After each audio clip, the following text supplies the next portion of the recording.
When the world is too scary, too loud, too much, stop consuming. Start creating. Even in the darkest times, your art is a quiet rebellion, a refusal to let the world dim your light. You don't have to be healed or in a good place to make art. Make art angry. Make art heartbroken. Make art scared. Just make art. These are the words of creator, author, Amy McNee. I needed to hear those words. Perhaps you did too. Welcome to the Stark Reflections on Writing and Publishing podcast. There has never been a better time for writers. More information, options, and opportunities are available to you, but navigating these requires insight. Join Mark Leslie Lefebvre as he draws upon more than a quarter century of experience as a writer, a bookseller, and a trusted book industry consultant to explore and reflect on the writing and publishing landscape to help you make informed choices on your writer journey.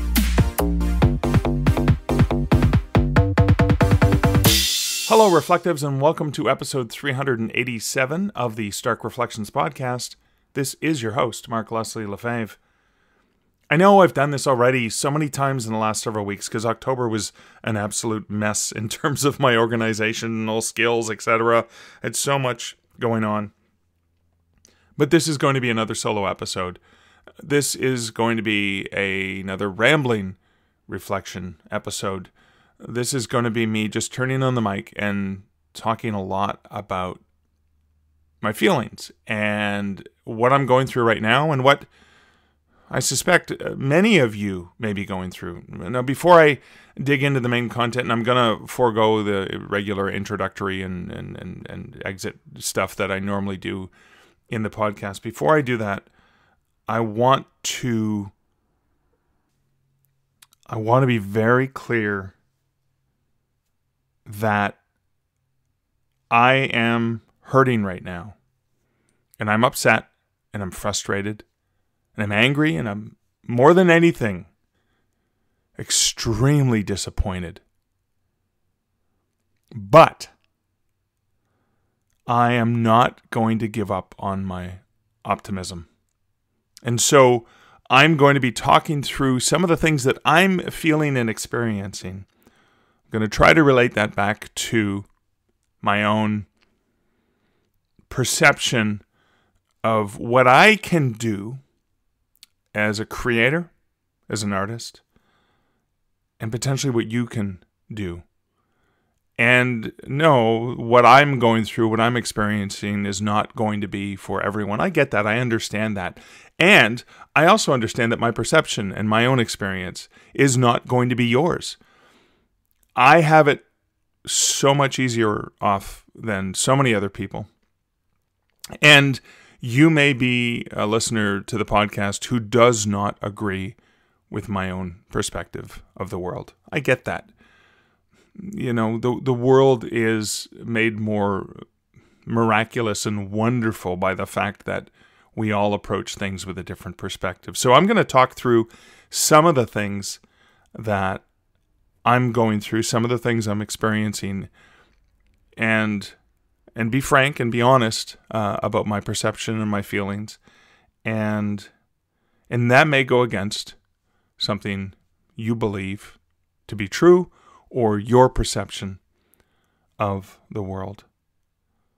I hope no matter where you sit, you're able to listen to this with compassion and consider, particularly if right now you're not hurting and you're not frustrated or scared, that you particularly understand that there are a lot of people who are, and why that might be. Just like I'm trying really hard to understand how there can be people celebrating. I'm trying. I'm really, really trying. And so, after the bumper, I'm going to turn the microphone back on and share a little bit of this. And I suppose the last thing I want to say before I get into this is No, I'll wait, and I'll talk about that when I turn the mic back on. I opened up this podcast with a quote that I found on Instagram from a user, a creator named Amy McNee, and her handle at Instagram is @InspiredToWrite. Now, I saw this morning, and it spoke to me. And I followed Amy's account to go see who this person was who created this, because I wanted to attribute the quote. I love to attribute quotes. I think that's so important. And I saw that Amy has released a fictional title, but also has forthcoming in March of 2025 a book called We Need Your Art. Stop Messing Around and Make Something. And it's coming from Penguin. And it says, from Amy McNee, the voice behind Inspired to Write, a manifesto on the vital human importance of creating, with guidance for all artists in all endeavors, whether they're starting their journey or seeking a fresh perspective. In We Need Your Art, Amy McNee calls artists and aspiring artists of all kinds to do the work they're meant to do, which is create. You can be damn right I'm pre-ordering this one because Amy inspired me and I wanted to support her. Just like, is it so funny? I see some things on social media of people who inspire me, and that's how I got to know James Fell. That's how I read his very first book, because of something he had shared on social media that made me think, that made me feel. And that's what we as writers do. As creators, we create art, we create stories, we create whatever it is that we create that allow people to feel and understand and experience. It's the most incredible thing we can do. Because when we create, when we write, we're actually bringing people together. We're looking for those commonalities. And it's so critically important for me right now to look for those things that we have in common. What, as Kamala Harris says, those things that we have in common rather than the things that divide us. And it's really hard for me to say that right now, because right now there's a lot of people who are scared, who are frightened, who are hurt, who feel betrayed. And they have been betrayed. They've been betrayed by lies and deceptions and so much more. Betrayed by people they had more hope in, that they believed more in. And there's a part of me that's frustrated with the idea of looking for commonalities, of looking for how we can bridge those the divide, those things that separate us, and look for the commonality. Because I do truly believe, just like I believe in creation and writing and in art, I believe that people are inherently good, and they may make decisions based on misinformation, misunderstanding. A lot of prejudice comes out of misunderstanding. And I know that there are people right now who are terrified and hurting, who are probably angry that I even dare to look for humanity in people who don't uphold what appears to be the same moral structure that I have. And that's because I honestly believe that there is goodness in people. Not everyone. No, there are evil, malicious, narcissistic, horrible people. But that most people, when given the opportunity, have compassion in their souls and in their hearts. The thing I wanted to mention before I turn the microphone on is really important. And it's why, Mark, why are you doing this? Why are you turning on your mic? And why are you giving so much space to something like this? Get over it, Mark. What the hell? Come on. And I can't help but reflect on my position and my privilege. I am a cisgendered, heterosexual, middle-aged white male, above average height, and I was born into and remain in the middle class. I can't imagine someone with more privilege than me.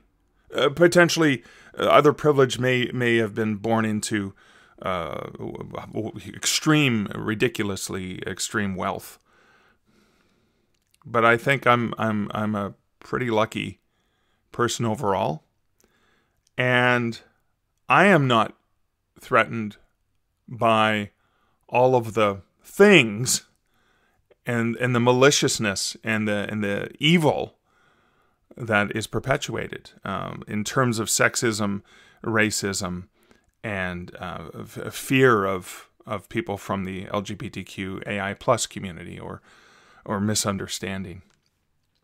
I mean, I have all the privilege in the world, and if I don't speak on behalf of the people whose voices are being crushed, whose very existence is being threatened, what the hell good is that privilege? How the hell can I consider myself a good person if I don't speak out for the people I love and care for, who are threatened and are scared and are so terrified and frightened of being thrown under the bus for want of misinformation, like the price of fucking eggs? Jesus Christ, people. The government doesn't control that. It's greedy corporations. What the fuck is wrong with you people? Oh, by the way, I'm sorry. I should have warned you I was going to use foul language in this, because I am very emotional. And I have to be very emotional because I'm really upset. And I'm so utterly disappointed that people got taken in by a charlatan, by a grifter, by an outright liar who follows the very playbook that Hitler followed with the big lies, with undermining the media and calling the media liars, with undermining intellectuals. And I am not talking about things I understand through the lying mainstream media, as some people like to say, which are really, they're just repeating crap that has been handed to them through their very narrow, selected media that only repeats exactly what they want. I do my best to attend to information and sources from across the board, so I can see the bigger picture, so I can understand. But here's the thing. I've created my own perception. We all create our own perceptions from our own experiences, etc. So I can't possibly imagine to understand what other people feel like, particularly minority groups, or particularly women, or particularly people from the LGBTQ AI plus community. I can't possibly understand. I try to empathize as much as I can, but I can't. I get that. I understand that. But my perception of this lying, narcissistic grifter doesn't come from the media. It comes from paying attention to the words that have come out of his mouth, from the rhetoric he has uttered since 2015 when he started lying about Obama's birth land, about the birther lies that he started with. It comes from paying attention to the incompetence and the rambling idiocy that comes right out of the person's mouth. Yeah, okay. Every once in a while, he says some things that are pretty apt and sharp. But even a stopped clock is right twice a day, as Lewis Carroll said. But I'm sharing this because, again, I have a voice, and I have a privilege, and I have a platform with which I can put stuff out there and people can consume. And if I don't take that seriously, and they start coming, and again, I'm going back to Nazi Germany. They start coming for some of my neighbors. Well, I'm not like them. I'm different. I'm not Jewish. They're taking the Jewish people away. I'll be fine. How could I possibly live with myself? How could I possibly live with letting things happen without fighting? The fighting I'm thinking about, the fighting that I'm considering, is the fighting that's associated with creating. And go back to the quote I opened up this podcast with. Creating art. Art is a way to connect with people. My podcast itself is art. It's kind of art. It's a creation. I am creating an experience. I am sharing my emotions. I'm sharing my emotions with you in the hopes that, as a fellow creator, you can kind of understand a little bit about where I'm coming from. How do we create? How do we get over the overwhelming sensations, the fears, the anxieties that are swirling around and around and around?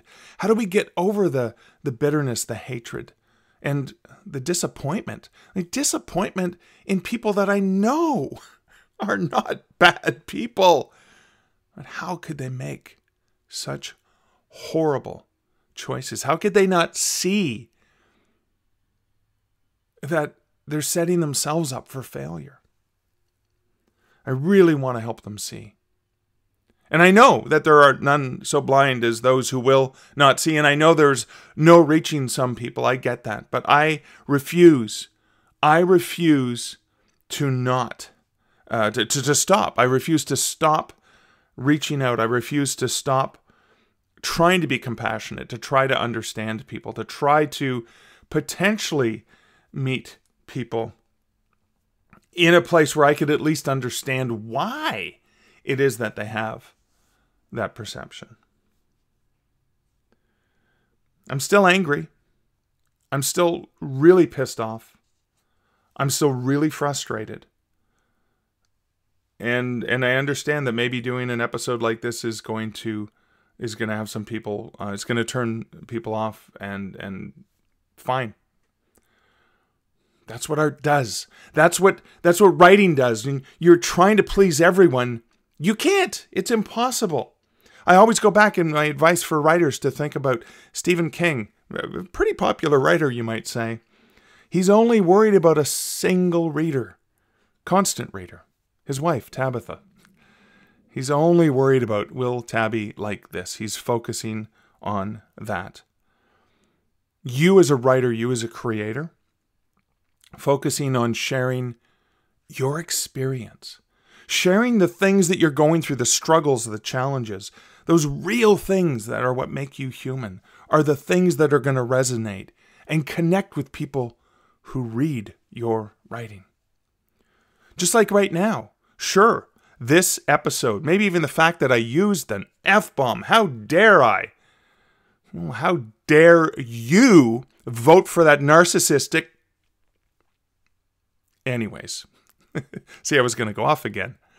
I need to stick to the landing here.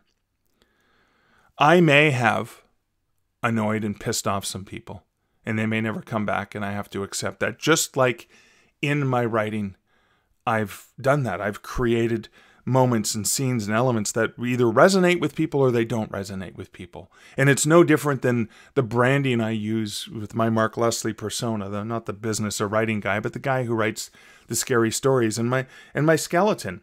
When you see that bald guy in the mall store is sitting at the table with a skeleton, you either do two things. You take one look at him and you go, oh, wow, don't make eye contact with the crazy bald guy.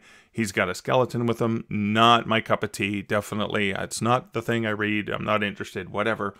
Or you see the skeleton and you come rushing over because that is your jam, baby. It's the same thing.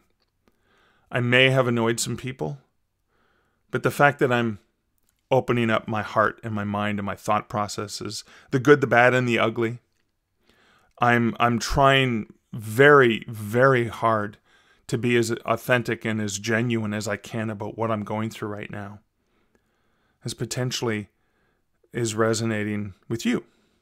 You're potentially understanding because maybe you're conflicted. Maybe you're conflicted in the fact that you feel happy right now about what's happened, that you think you've made a decision that's going to actually improve things. Have you actually looked at the actual stats rather than the stats you were fed and told to believe about the state of the US right now? Have you actually looked at the real stats as opposed to the stats that were handed to you through outright lies.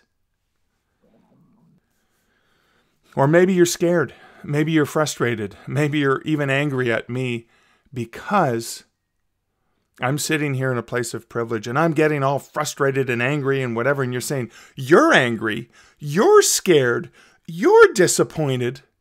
I just had half of the population of the States pretty much tell me that I am worthless and I am not worth it, and that everything else is not worth it.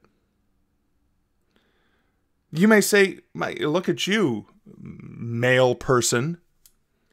You realize, of course, that a very qualified, a very talented, a very experienced leader who's demonstrated nothing but strength and conviction and leadership and has tried to work at a message of community and bringing people together. That a woman who is at the top of her game, because she is not white, because she is a woman, she couldn't possibly compete with one of the worst examples of maleness to be at the forefront of popular culture right now? I mean, come on. I can't think of a man who epitomizes the worst of maleness, the worst of humanity, compared to a woman who epitomizes virtually all of the greatness. What was it other than sexism and racism that meant that 15 million Americans didn't vote? What the hell?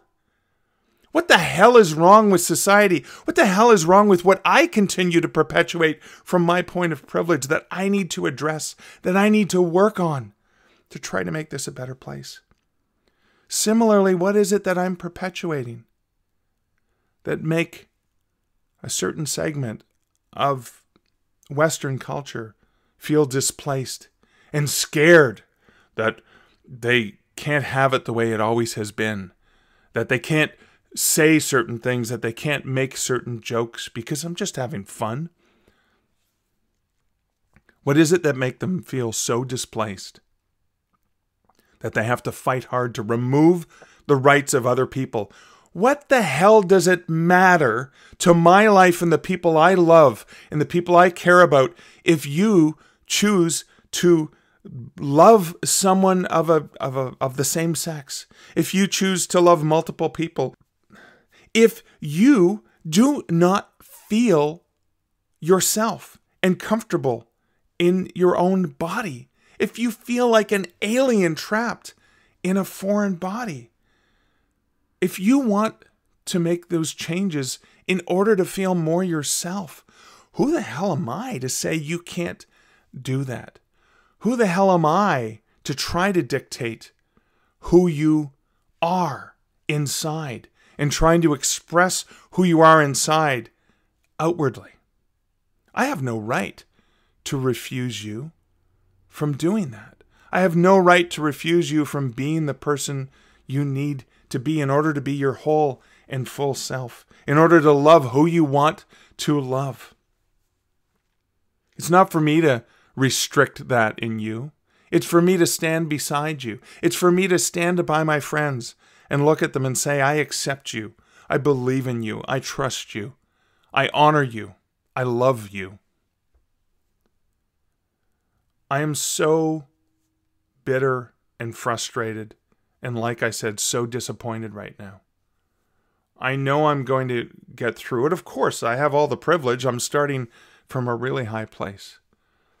But I want to do everything I can to reach my hand out to people, to let them know I'm not forgetting them, I'm not leaving them behind.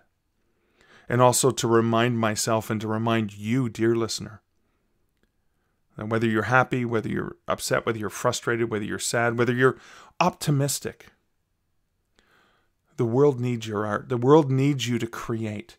The world needs you to take feelings and emotions and experiences and perceptions and all of those things and to generate those stories and to generate that art and to generate the tales that may be therapy for you. I know writing for myself as well, the act of creation itself is so beautifully therapeutic for me. The world needs you. The world needs your art. The world needs your angry art. It needs your frustrated art. It needs your optimistic art. It needs your beautiful poetic visions of what can be. It needs all of it, no matter where it comes from. You, as a writer, have a responsibility to create that, to write those stories, to pen those tales. That will ultimately help let other people out there know that they're not alone.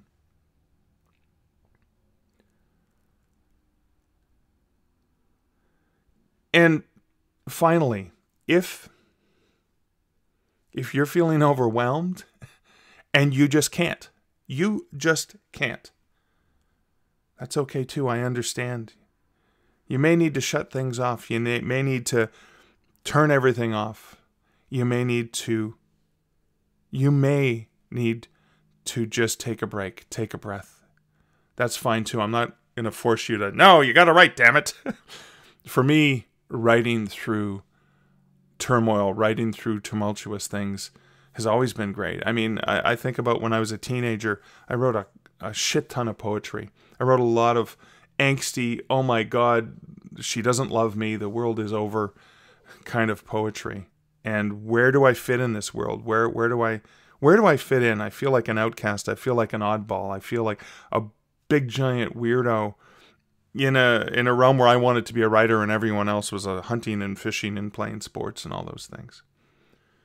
When my marriage ended more than 10 years ago, I was devastated. I returned to journaling, private journaling, wondering what the hell is wrong with me that I couldn't make this love last.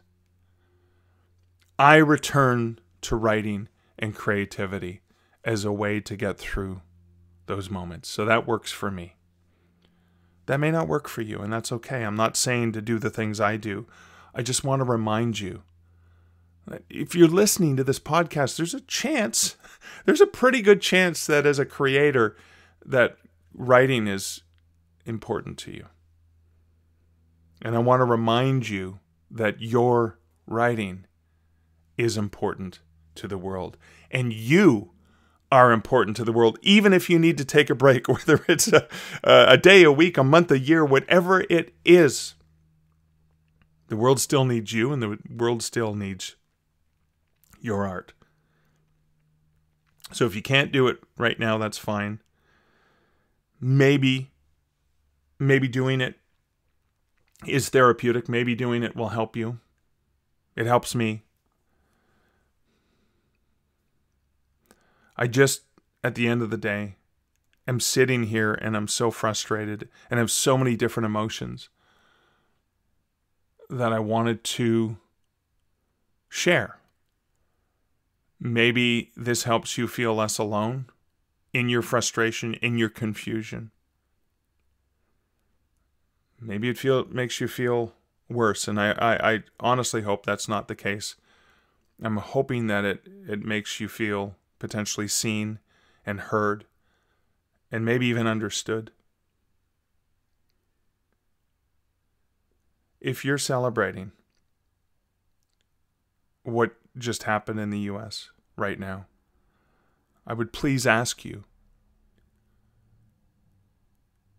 to think about why. Why is it that there are so many people who are frustrated and upset and hurting? What is it that they're afraid of? What is it that they fear?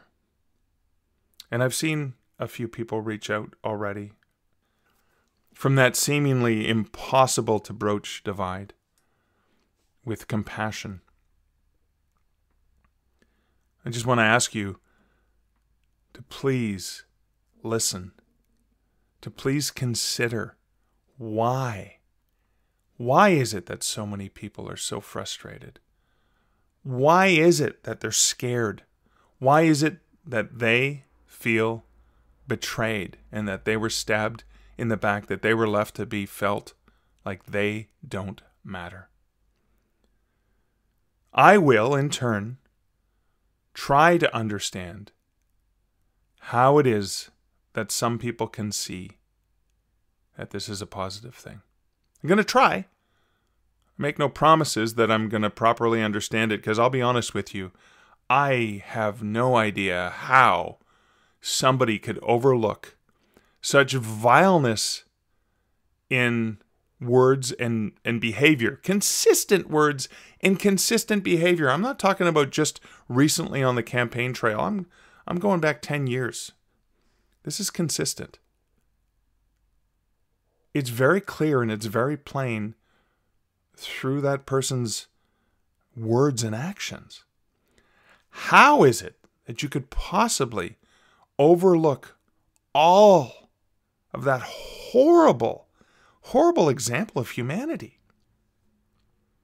How is it that you can say, yeah, I'm going to vote for that? I really, really do want to understand. I'm not mocking you. I'm not making fun of you.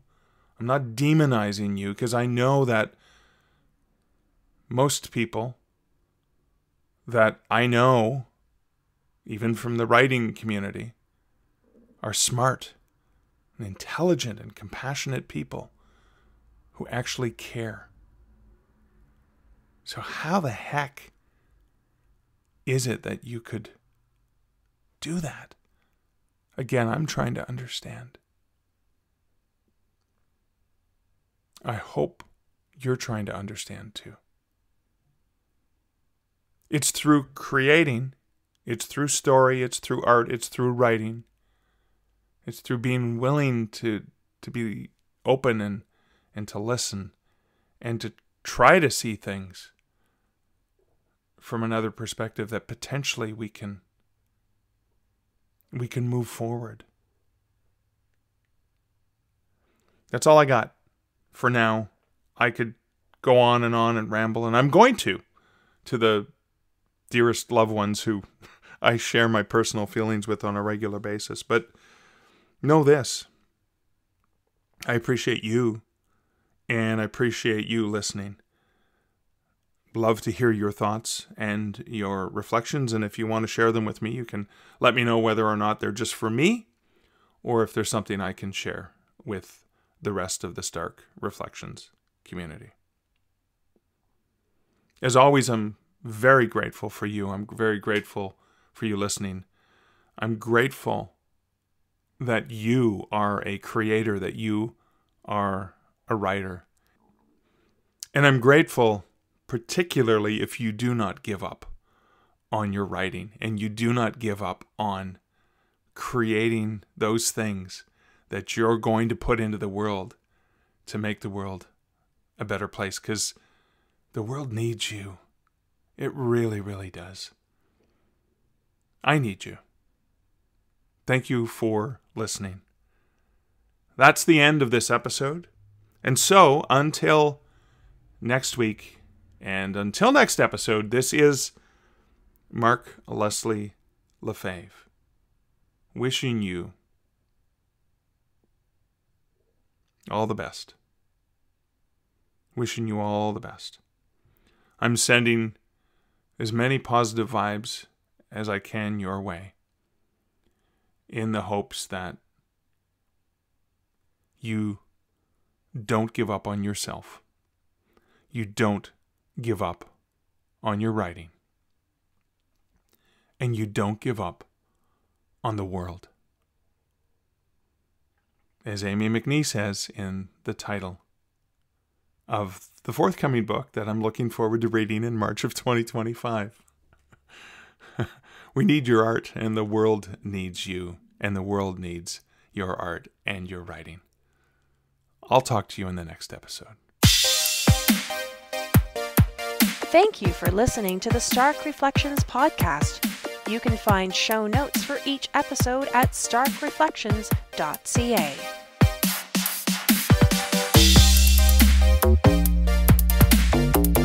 The music for this podcast, Laser Groove, was composed and produced by Kevin MacLeod. Check out more of Kevin's great music at incomptech.com.